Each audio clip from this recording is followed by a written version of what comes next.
welcome to Man-Up on Jam 316.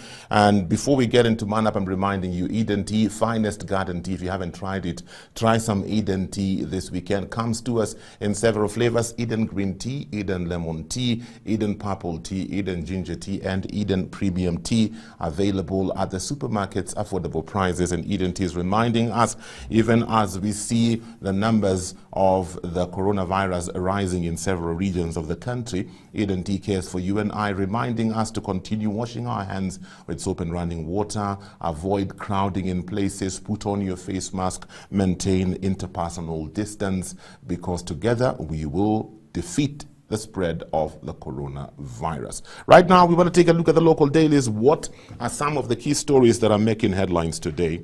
Big story, Daily Nation newspaper. Uhuru Raila craft coalition for 2022. Says ODM and Jubilee open talks yesterday with a view to fielding a joint presidential candidate. Close allies of President Kenyatta and Orange leader Raila Odinga say they have instructions to transform the handshake into a formal vehicle that they hope will win the next general election. Kenyan politics is very interesting. Oh my goodness. Very, very interesting. You know, I remember the last election. Oh my goodness. Who would have thought that President Uhuru and Raila Odinga would come together? Who would have thought? I mean, the kind of things that were being said when we had the last election. Yani, anyway, let's wait and see. What else is making headlines in the local dailies today? There's no bad school, just poor attitudes. Parting shot to students, aim for the bigger picture and have lesser focus. Determination to pursue your dreams. Find out what this is all about. Good article there on attitudes. There's quite a bit on politics. Ruto eyes Central and Coast for running mate. Exports Cabinet Secretary Echesa says it's possible for DP to get 60% of the Western vote. My friend, seems like we're already in full gear where campaigns are concerned.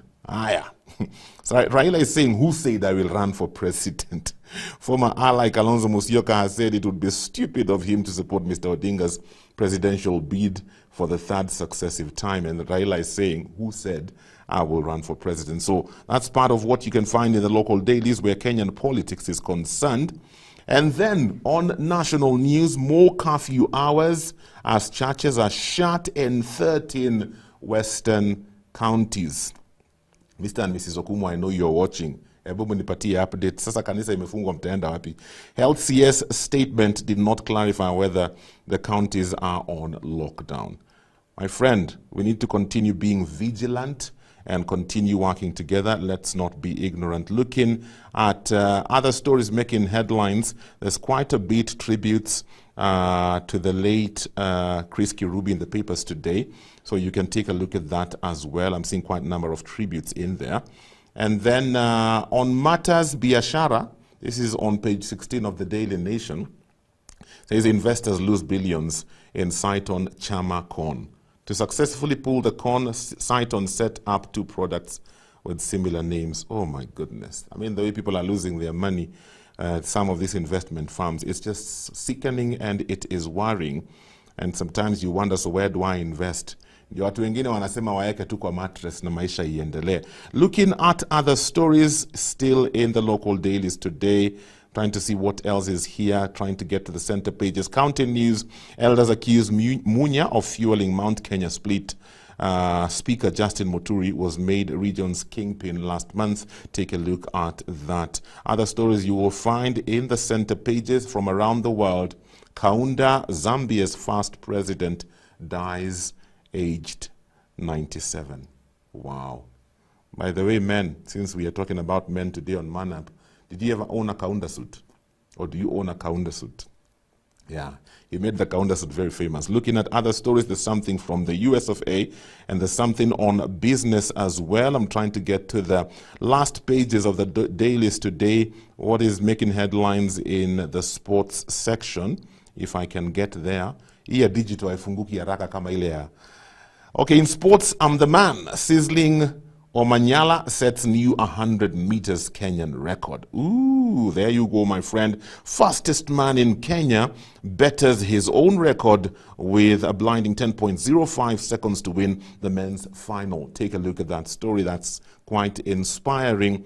And then it is all about the WRC Safari Rally. 6 days to go, my friend. Uhuru says the Safari Rally is now here, and it is here to stay. I pray it can get back to the place it was. Oh my goodness, I was sharing the other day.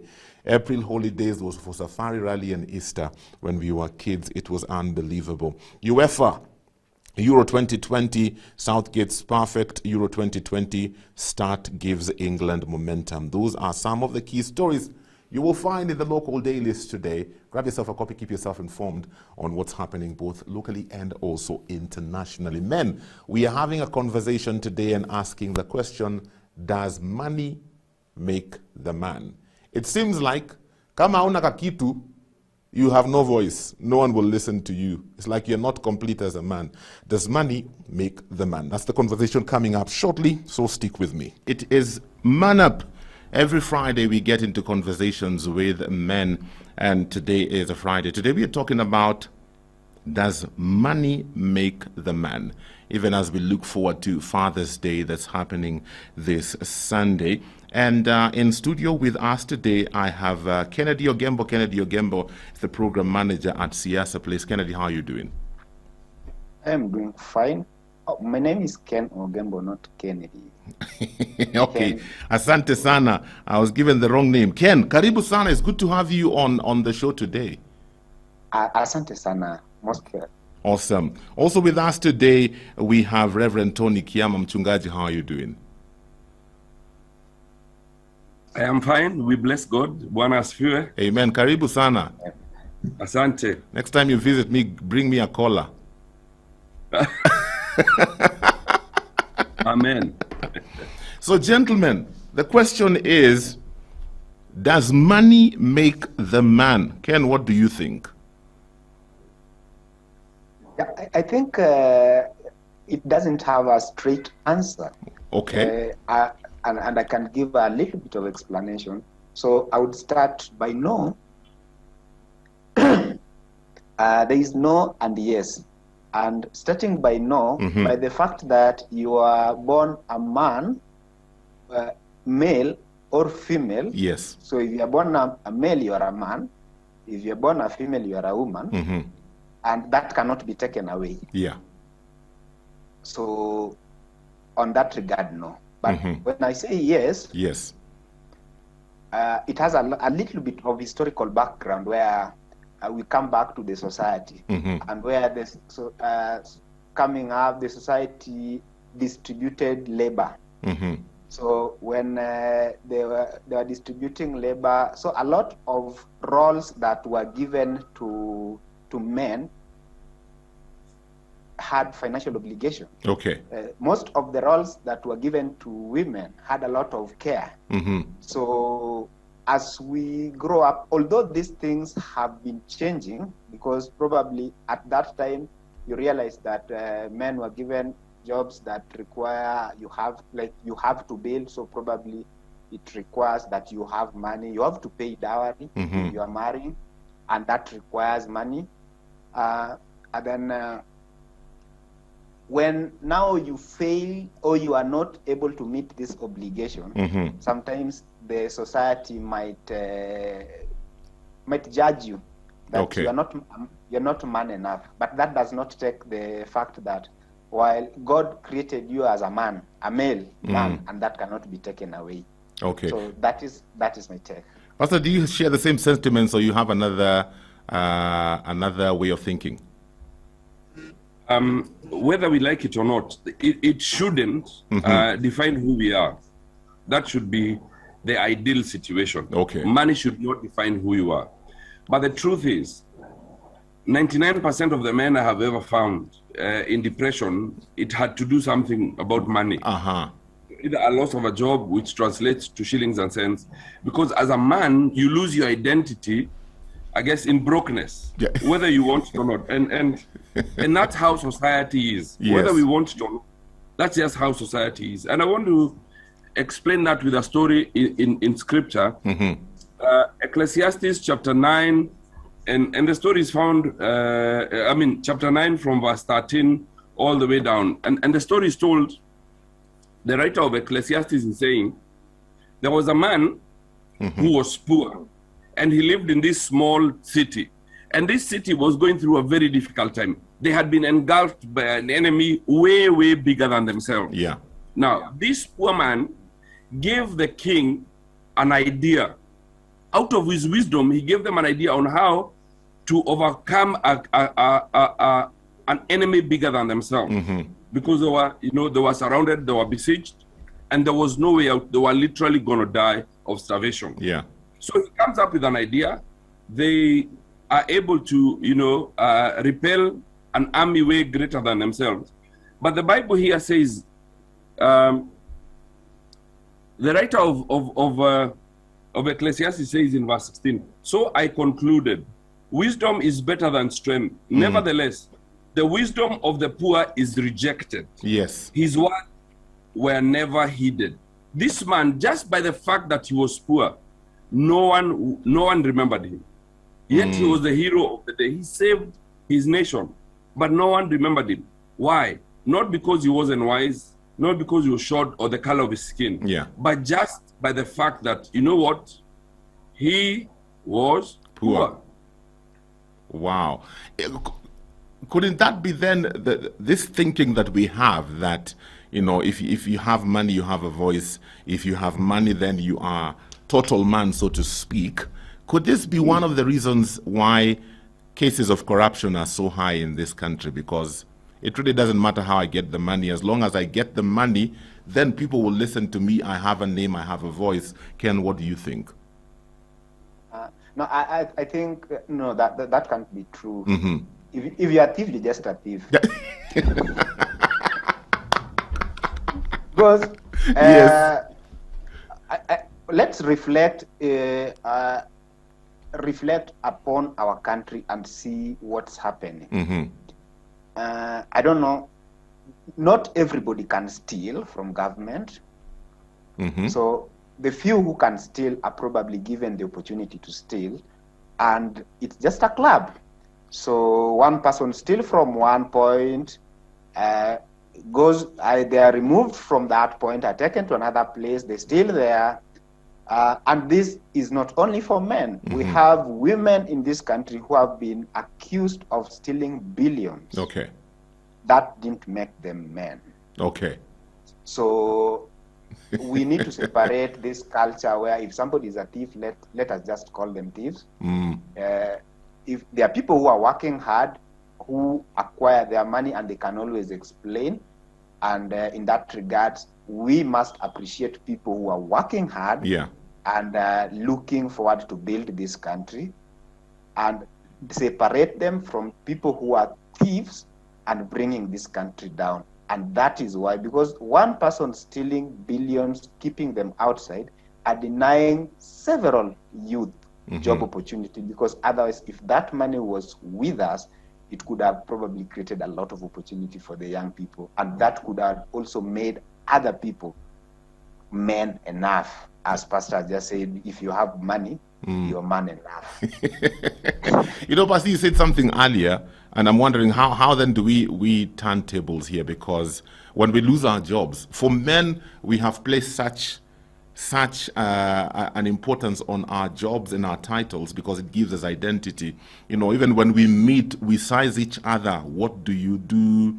We look at the kind of car you drive, the kind of phone you're holding. So where do you stay? If you stay in certain parts of the city, we know, okay, bado hajafika. So how do we change that narrative?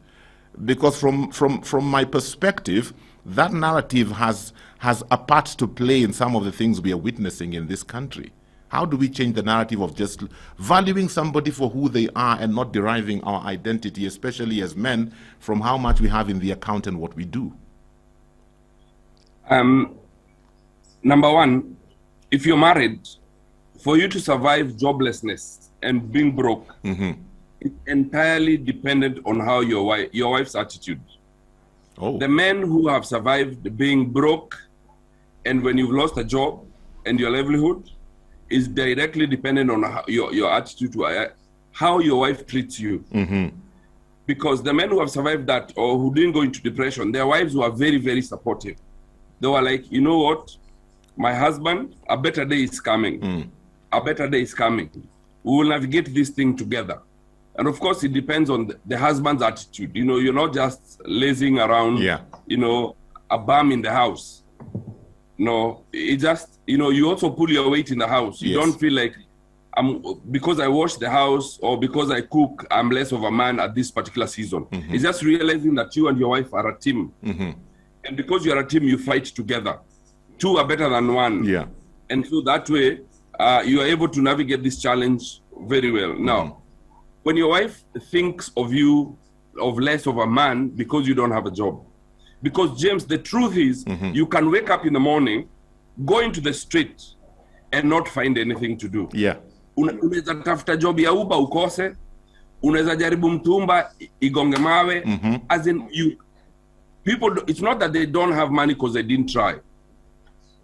I was out there at one point. And James, I am not lazy. Nilikuwa naamkaga naenda. Saa zingine mazee, you try everything you know.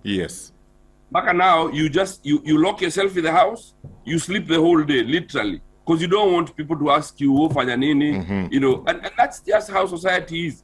Society is not wise. You know, people are insensitive. And people don't, basically, I think the truth is, only God cares. Shida ni zako ndugu. The crowd you used to hang out with, they hanged out with you because wewe ni chali wa Subaru. Kila mtu yuko na Subaru. Kama hauna Subaru, tafuta watu wa party. Party crowd. That's just how society is. You know, there's a place where bankers hang out. There's a place where pastors hang out. There's a place where, you know, people who play golf go to play golf. If you can't afford the membership, they say you go hang out at home. You know, even in offices, if you have nothing to do, don't come and do it here. It's just how society is. And it's unfortunate. I don't think you can change it within a generation. But this is the place or the time where you know who your true friend or your brothers are. Because when you hang out with people who don't hang out with you because of who you are. I know guys who lost jobs, and for several months, their buddies would pay their rent, would pay these guys rent. They were like, you know what? You can move to a smaller house or we'll carry your mortgage for the next year or so. As in, guys would go and put a bank, you know, a direct debit from their banks so that they can bail out a brother. But you see, it also comes from the point where when you are working, you also invested yourself in others. So you get what you get. You Matthew 7:12, do unto others as you do want them do unto you. But huwezi kuwa wewe ni Lone Ranger, alafu sasa job imeisha, umekaukiwa. Or even what is happening with COVID. You know, now you have a block of flats. You used to think everybody else is not a hard worker because they didn't have block of flats. Now, even your tenants can't afford rent. And the bank is asking for their money. And now you're just short of pulling off your hair. And you have nowhere to go. Why? The issue because you don't have anywhere to go is not because you don't have friends. It's because you are not there for other people. And you thought other people were not hardworking. The issue about our country is basically, I think corruption is an attitude. And it is imperative for us to remember that if you steal government money, that is blood money. Remember, people are taxed. That's how government collects revenue. That's blood money. It is the sweat on the backs of other people. And so when you steal that money, never forget. Lamentations chapter 5 and verse 7. The Bible says that the ancestors are long dead, but the children continue to bear the consequences of their ancestors' sins to the third and fourth generation. Now, there are certain curses that you can't just break away because you will pay with your blood and your children. And I encourage people, you know, before you take government resources, find out the story of Jezebel and her husband. And then what happened to David when he took Bathsheba's you know, wife, I mean Uriah's wife, Bathsheba. God made it very clear. That child, first of all, will die. The sword will never leave your home. And then, what you did in public, in private, Mungu atakulipa in public. Yes. And so there are consequences to your action. Just know that. Okay. You might run away from, you know, you might never be caught. But no one might ever hold you accountable. But Jehovah, his name is not Athmani Navagi Surori Kaptula. He'll catch up with you. He's still a consuming fire. I was waiting to hear if you would say that today. You love that statement. Ken, you know, there's a comment here from Wangoi in South Sea. Wangoi is saying, Pastor Jemo tusidanganyane, mwanaume ni pesa. Bila shilingi, most men sink into depression and many take their lives. You can't provide bila pesa. So there's that connection between man and provision. I don't know what you can say about that, Ken. One, it is a good challenge, but I don't think people need to be dismissed just because they don't have money. At least if they don't have money, they can also help us shape the destiny of this country by being voters and choosing right leaders. So a number of things probably that we need to think of. One is what makes a man a man. Is also how they were their upbringing, where what I would urge or encourage families is to first invest in building that social capital such that people within the family respect you because you are, not because you have. But then that should also be the same extended outside. And with that, they are able to at least extend a hand and help somebody. Because one of the things that has made a lot of people succeed in life is because somebody held their hands. They were supported. So if we encourage people to understand that if they don't have today, they might have tomorrow, but we need to support them. But also not to create dependency. And when we try to help people, and I know a number of families where even the women are the breadwinners. What will determine the future of that family is how Pastor said that they try to work out things together. Because if you go outside there and at least miss something, you come back home and you're told, okay, that was the best. Today's another, tomorrow is another day. Just go out, you supported. Then that person is likely to get back on track. Unlike when you tell somebody that, we kama una kakitu, hauna chako. This person, first, they lose hope. And the worst thing is when you lose hope, you cannot wake up again. What next? We will we'll send them off to six feet down the ground. Imagine this person probably had a potential. This person probably had a skill, which if this skill was nurtured, could have built the country and probably even supported the people who probably dismissed them. We need to work on building people and supporting people. And this is to the parents. Kindly teach your children to appreciate others. Wow, I like that. This idea of putting people into pigeonholes and categorizing them. This person today is poor and broke. Tomorrow, this person will be your savior. Because I used to read some book for Malcolm X, and they were saying, if you think you are in this club of rich men, if your house is burning, they'll never come out. The poor. The poor are the ones who will show up to save you. Yes.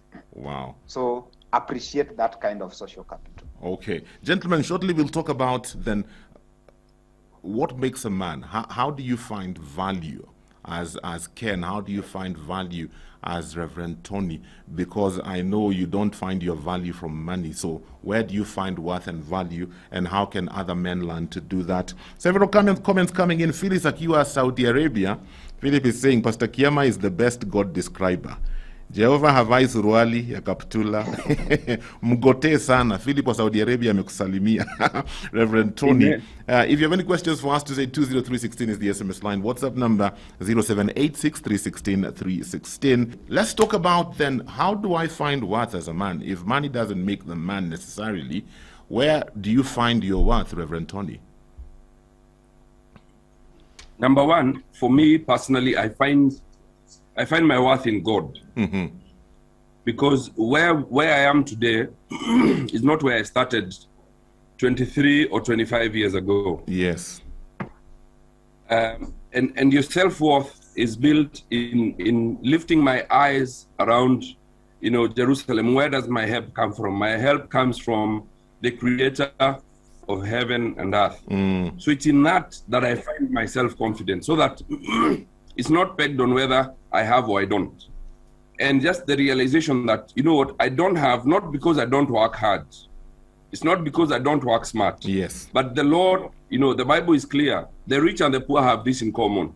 God made them both. Yes. So in just that realization, so I find my self-worth in my Creator, in my God. And that's a place of peace and acceptance for who I am, because God accepts me for who I am, with my faults and with my strengths. Just realizing that one day the Lord will open that door. So I have hope. And I bless the Lord, because in church, we have two sets of people. You have also a group of people here who, who are like you, who are also, holding on to hope.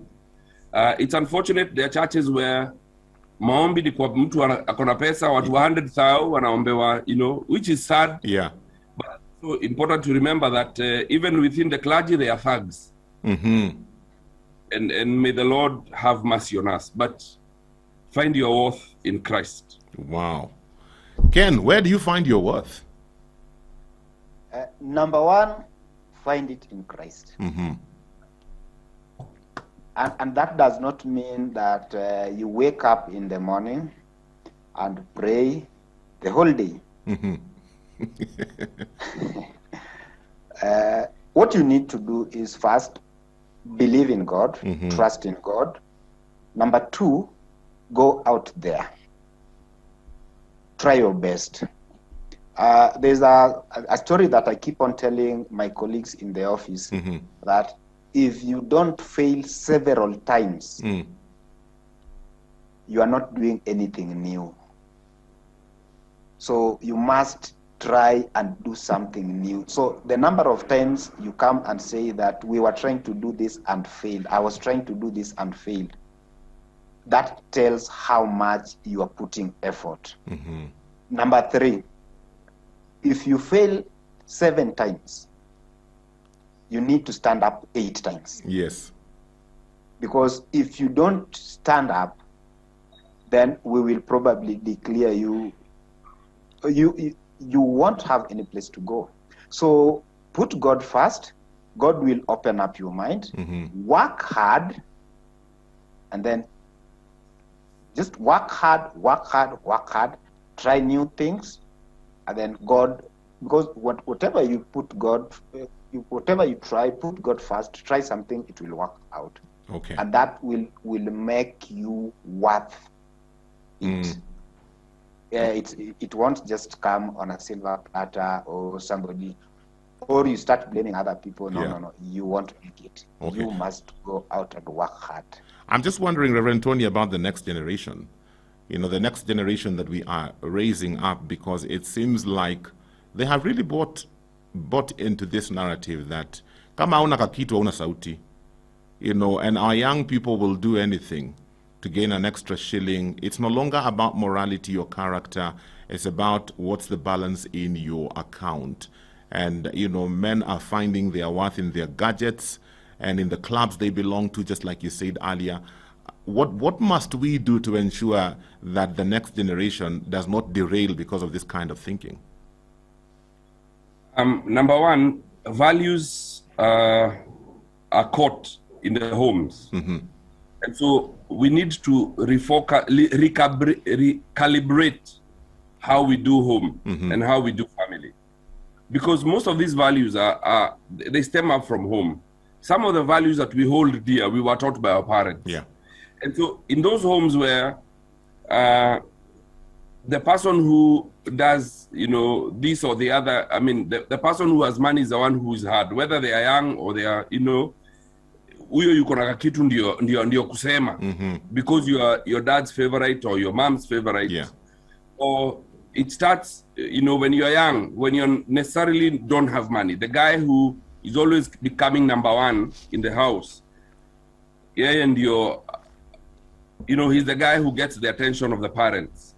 Or when everybody else is asked to go and sweep, endo kosha vyombo, you go do this. So and so has to read. Unajua ushikagi kitu. Endo kosha vyombo, but let this one go read because there is hope in this one. Yeah. And even in our homes, how everyone else is called by name, but there's this one child who's called Daktari. Or there's this one child who's called Wakili. Or there's this one child who's called Director. Yes. Wengine wote mkona ni John na Kamau na whoever na Onyango na na Boy.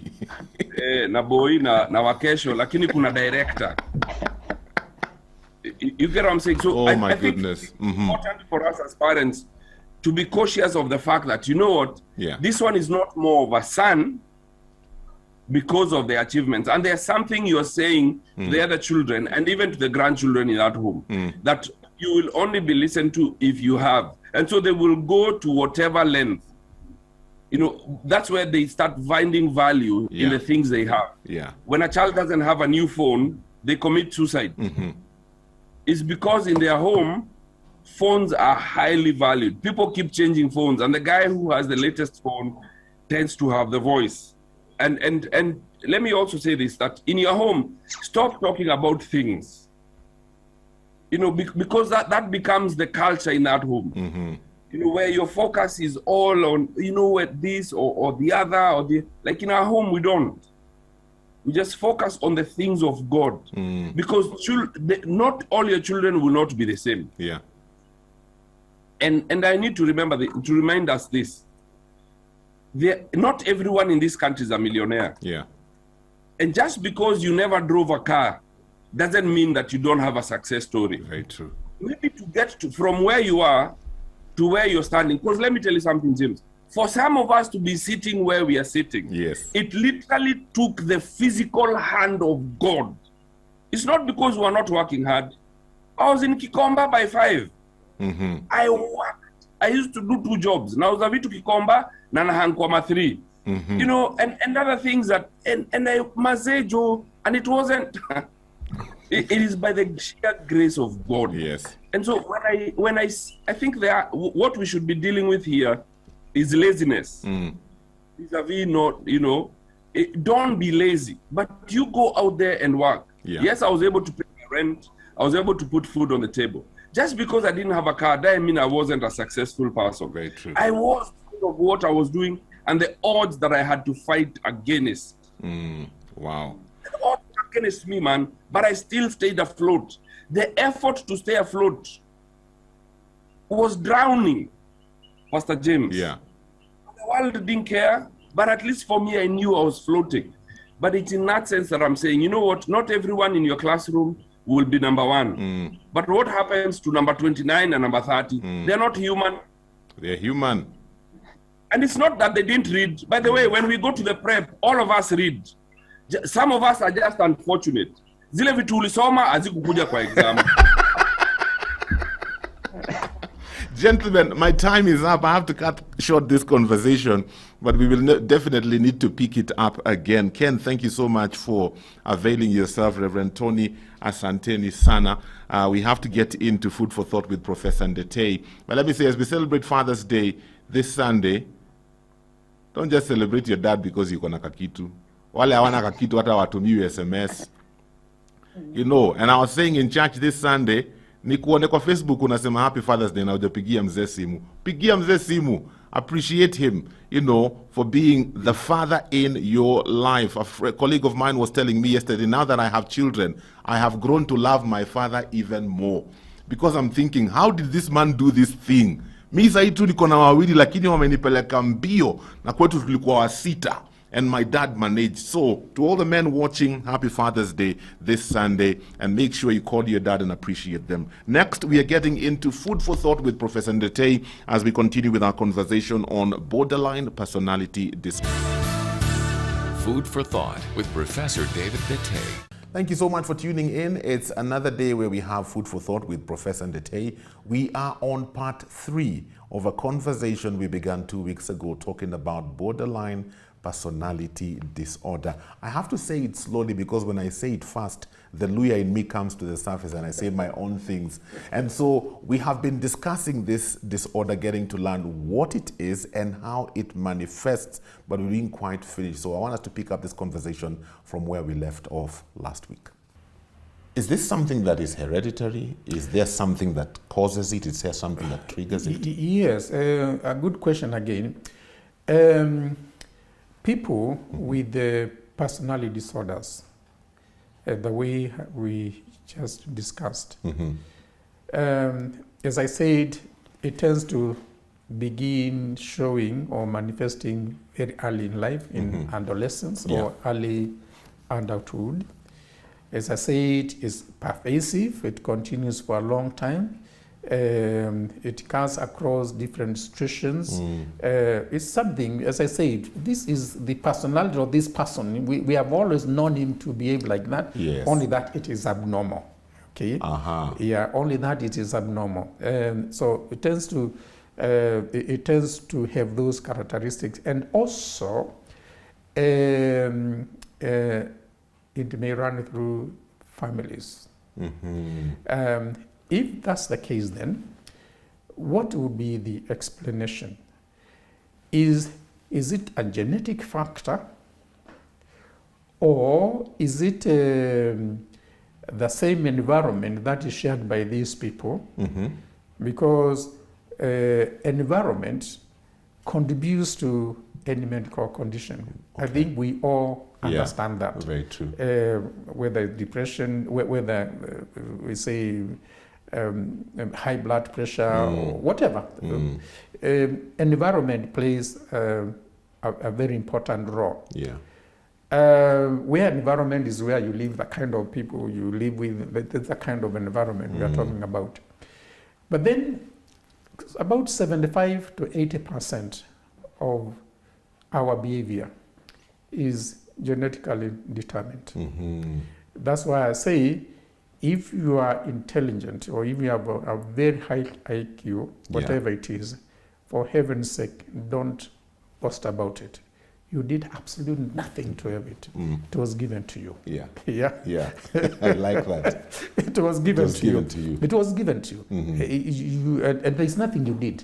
You can manipulate your environment using that intelligence that you are given, but 80%, it was given to you. So we talk about biological factors. Now, the cutting edge is this. Instead of talking about genetic factors, we are beginning to talk about biological markers. And I will explain what I mean by that. Is it a particular gene? And if so, which part of the chromosomes this gene is located? What kind of gene is? And there are several types of genes. There is one which we call dominant gene. It means if you have that one, okay, if you have that dominant gene, if you have that one, then you have a very more than 50% on developing a condition that's related to that. Now, if you have two of them, that is, if you got one from both parents, then is really bad news, okay? Because the genetic predisposition is so heavy that it totally overwhelms whatever environment may be conducive to living a relatively normal life. So we have what we call dominant genes. Then we have what we call recessive genes. Recessive genes are those genes that are there, but they don't manifest themselves. You can have recessive genes, and you may not even we may all have recessive genes for different types of conditions, but somehow one way or other we don't develop those conditions that are related to those genes. In other words, etc., for use of for better word language, maybe very weak genes for that condition, recessive, or dominant genes, in other words, very strong for that condition. Yes. Basically put in a very simple language. But we are also beginning to think it is not just genes. It is the way our nerves are connected in the brain. Oh, okay. Sometimes we call it the way we are wired. I mean, that's yes, I've heard that term. It's just the way I'm wired. It's just the way I'm wired. Yes. And we now know that the brain is an extremely complicated computer. You see, we have two sides of the brain, the left and the right. Yeah. Okay, yeah. The right communicates with the left and vice versa. It's like this connection from this side to that side. Yes. And from this side To the other that side. side. Yeah. Okay. It can also be connections from front To to back. back and the back to front. It can also be vertical connection from bottom to top and top to bottom. And depending on how those nerves are connected, and when I say this side to this side, back to front, up and down, I'm making it very, very simple. Yes. Because they can also be like this and like this, diagonally, things like that. Yeah. So that's where the research is. And we are beginning to realize that genes are very important, but there could also be something in the way our nerves are connected. So these are what we call biological markers. There could also be things like physique. I remember, and I can show you diagrams here. The way when people didn't know about genes and they didn't know about brain connections, they used to say it is the physique of this person that matters. Oh. Okay, it's very important. Like, for example, I remember Professor Mwangi, a very interesting psychiatrist, used to tell us, if you see a schizophrenic patient, Yes. you can almost recognize him from the way he looks. And he used to say, if you look at him from the front, he fills a space. When you look at him from the side, he disappears.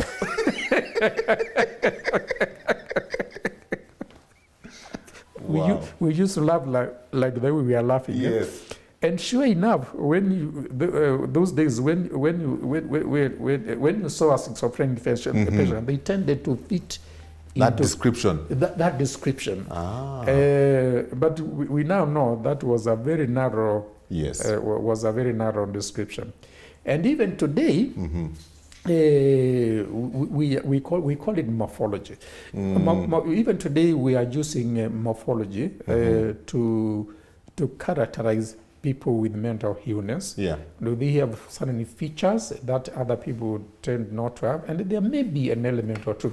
So it's a combination of very many things. And of course, the biological, these are things that are to do with the body, genes, nerves, physique, and things like that. And then, of course, we have environmental factors, as I said. Okay. I'm just wondering, are there different levels of borderline personality disorder?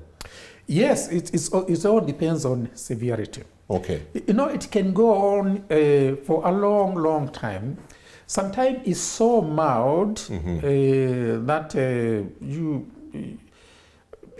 people may not even recognize it. Yeah.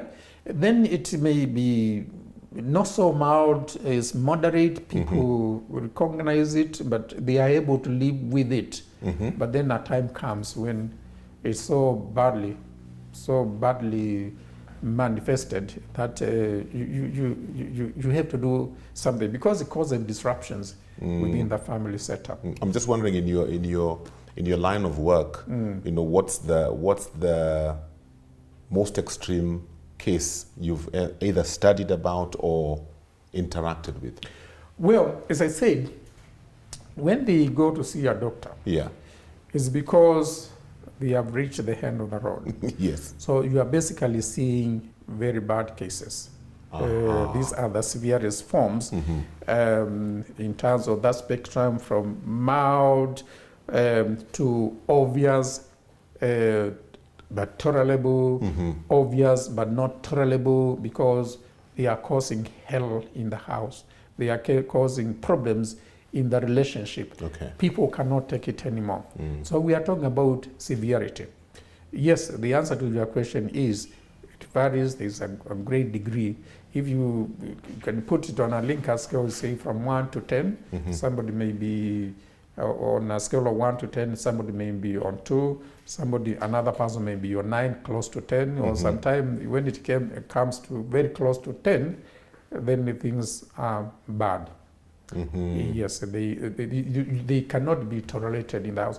For example, no mother will tolerate a daughter or a son who has taken, who is threatening to do the things that we just talked about, and more so when they come and say, "I have already taken the dose. I'm going to die. Go and look for another child." Of course, the mother will say, "No, he then die." No, the mother will not do that. They will rush this child to hospital.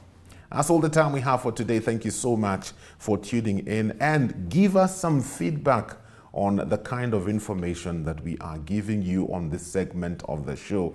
And if you have any issues, any mental health issues that you would want us to discuss, feel free to suggest them, and you can do that via SMS on 20316. WhatsApp is 0786 316 316. We'll pick up this conversation again for the final part next week on another episode of Food for Thought with Professor Ndetei. Have a great day. Food for Thought with Professor David Ndetei.